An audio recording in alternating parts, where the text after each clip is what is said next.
ऐसे ही चले जाओगे, न तो ये जमीन जाएगी, न ये बच्चे जाएंगे, न तुमने सोना चांदी जमा किया वो जाएगा, न कपड़े जाएंगे, ये कुछ भी नहीं, सब छोड़ के और तुमको यहाँ से निकाल कर इसी मकान को उठा करके वहाँ जंगल में ले जा कर के शमशान में पहुँचा के जला देंगे।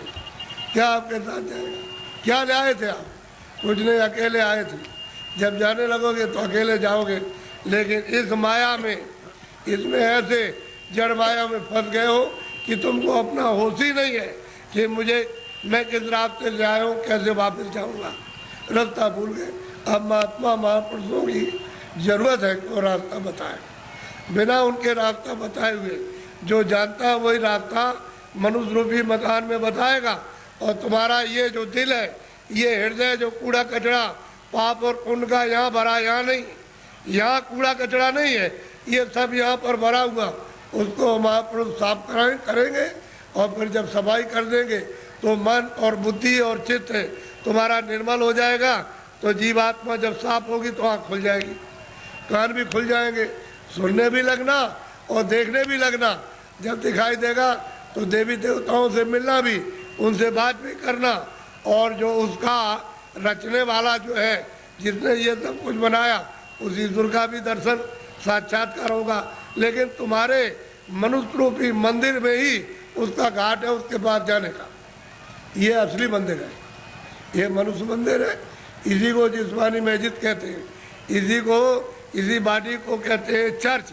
इसमें जीवात्मा बैठी हुई और जीवात्मा चेतन है, शरीर जड़ है, इसमें आकर के फंस गई।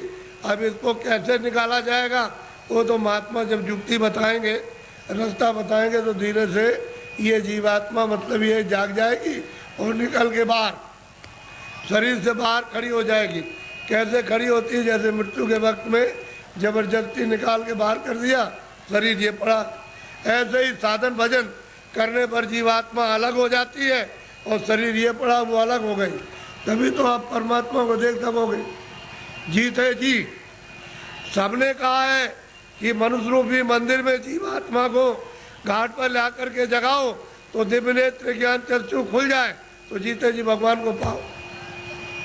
अरे भाई, मीरा ने जीते जी पाया, तुलसीदास ने जीते जी पाया, रैदास जी ने जीते पाया।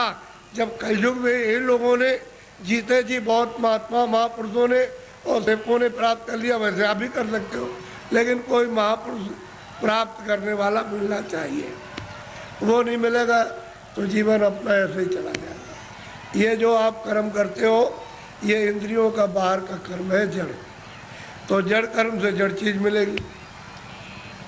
जड़ कर्म करोगे, इंद्रिया जड़ है, आँख भी जड़ है, कान भी जड़ है, मुख भी जड़ है, हाथ भी जड़ है, पैर भी जड़, ये सारा शरीर जड़ और ये सब सामान जड़ है।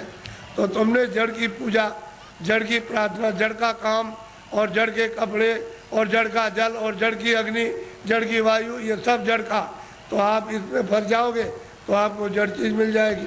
और इस जीवात्मा को जब जगा लोगे मनुष्य मंदिर में, तो फिर आपको चेतन मिलेगा। जीवात्मा चेतन है, चेतन का चेतन से भजन करोगे तो चेतन मिल जाएगा। ये जड़ है, शरीर जड़, और ये सब साधन सामान जड़।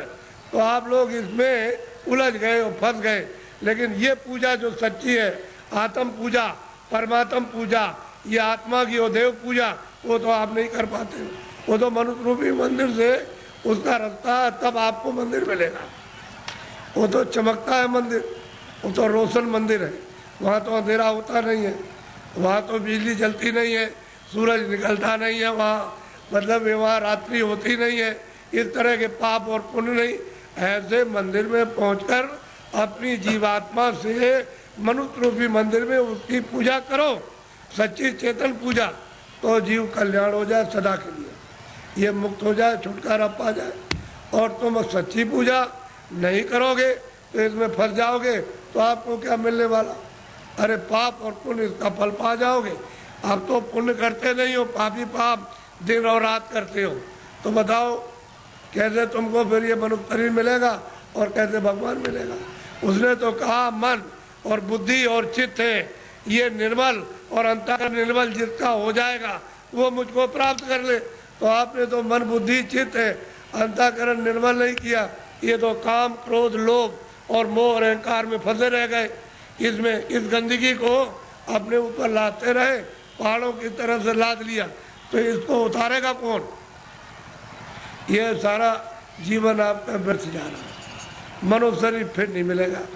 4 खाने बनाइए, पशु योनि, पंछी योनि, कीड़ों की योनि, फल की योनि, इसमें से निकाल के उसमें बंद कर देगा, तो कभी कुत्ते की योनि में, कभी बिल्ली की योनि में, कभी चूहे की योनि में, कभी गाय की योनि में, कभी शेर की योनि में, कभी मछली की योनि में, और कभी मगर की योनि में, कभी जीव जंतुओं में, इसमें बंद कर देगा। और अपना कर्जा जो आपने लाद लिया उसके देश में, वो लेना देना पड़ेगा।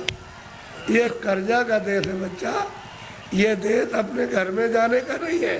कर्जा ले और दे, कर्जा ले, कर्जा तुम ले लोगे तो मैं ब्याज के उसको चुकाना, और आप चुका नहीं सकते हो, तो कर्म कर्जा है। जो पाप पुण्य करते हो यहीं पर देना आपको, यही आपको जन्म लेना, यही मरना। इससे छुटकारा इस जीव का नहीं हो सकता। और जब जब मनुष्य शरीर मिला तब तब आपने बर्बाद कर दिया। अब की मिला उसको भी ऐसे ही गंवाए देते हो। ये फिर शरीर मिलेगा? अब की बार हाथ से चला गया तो ये गांव आपको, ये बच्चे आपको, ये सब कुछ देखने को आपको नहीं मिलेगा। वो दूसरी योनि में कहीं जंगल में बंद कर देगा, वहाँ करोड़ों वर्षों तक भटकते रहो, रोते चिल्लाते रहो, उस दुख और दर्द में कौन सुनवाई करेगा? और नरकों में भेज दिया तो वहाँ कितने नाम के नरक हैं, उसमें सजाएं देगा, वहाँ से लौट के आ नहीं सकते हो। इस मनुष्य शरीर को सार्थक करो।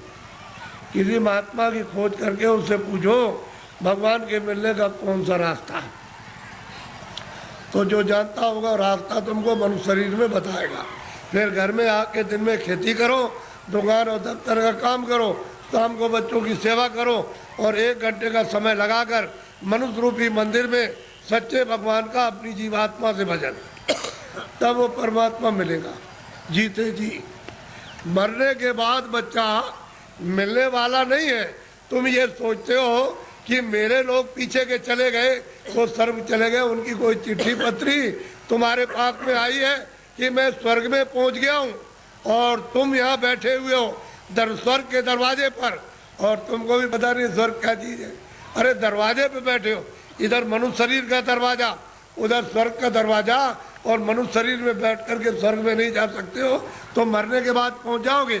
उनकी तो कोई चिट्ठी पत्री नहीं आई कि मैं यहाँ पहुंच गया हूँ, तुम भी चले आना, तुम भी चले आओगे। और न तुम जानते हो कि मेरे जाने वाले घर के कहाँ गए, उसका पता तुमको नहीं है। इसलिए मनुष्य शरीर के द्वारा अगर तुम पहुंच गए स्वर्ग में तो पहुंच गए, और ऊपर चले गए तो चले गए, और नहीं पहुंचे तो स्वर्ग जाने वाले मरने की बात नहीं हो। इसलिए खोज करो कि मनुष्य मंदिर है, ये असली मंदिर में घंटे घड़ियाल 2400 घंटे परमात्मा के बज रहे। लेकिन तुम्हारी अगर आंख बंद हो जाए, कान बंद हो जाए, तो बाहर से न तो सुनाई देगा न दिखाई देगा। इसी तरह से तुम्हारी अंदर की दिव्य आंख और दिव्य कान तुम्हारे बंद हो गए तो सुनाई और दिखाई नहीं देता। तुम्हारे अंदर के वो दिव्य आंख और दिव्य कान खुल जाए तो सुनाई देने लगे, दिखाई देने लगे। मंदिर में सच्ची आरती करो तो खुश हो जाएगा, प्रसन्न हो जाएगा, तुम्हारा हो जाएगा कल्याण। पूजा करो, प्रेम के साथ पूजा कर लो, लेकिन देवता से ये कहो कि मुझे सद्बुद्धि दो कि मनुष्य रूपी मकान में बैठकर मैं अपनी जीवात्मा को जगाऊं।